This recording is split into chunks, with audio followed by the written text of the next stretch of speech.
Hi. On Sunday night, as we were watching a little TV before going to bed, we started cleaning up.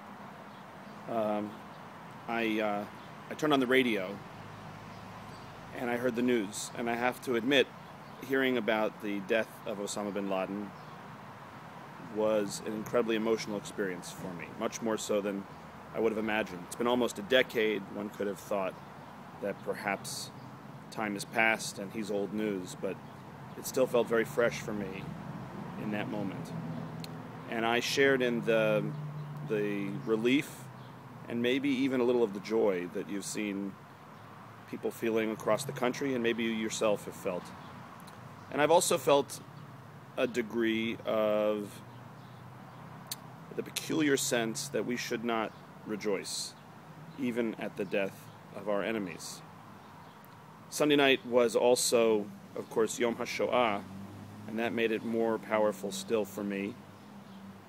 The notion that our victories over evil have to be reenacted in each generation was part of this experience as well. But you know, in the Jewish tradition, there's more than one voice that helps us think through this dilemma, this quandary.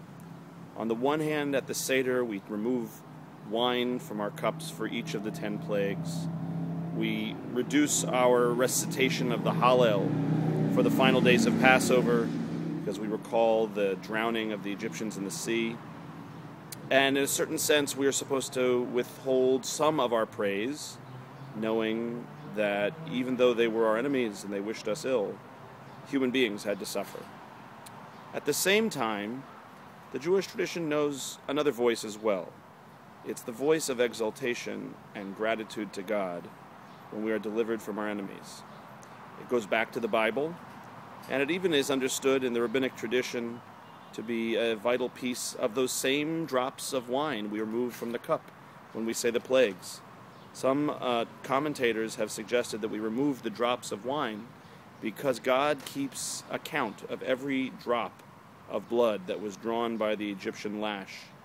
And God remembers the anguish of each and every individual slave.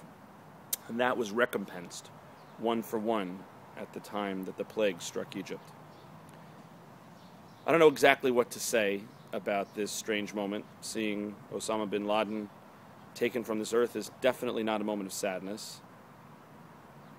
It's also not the end of our struggles against all evil.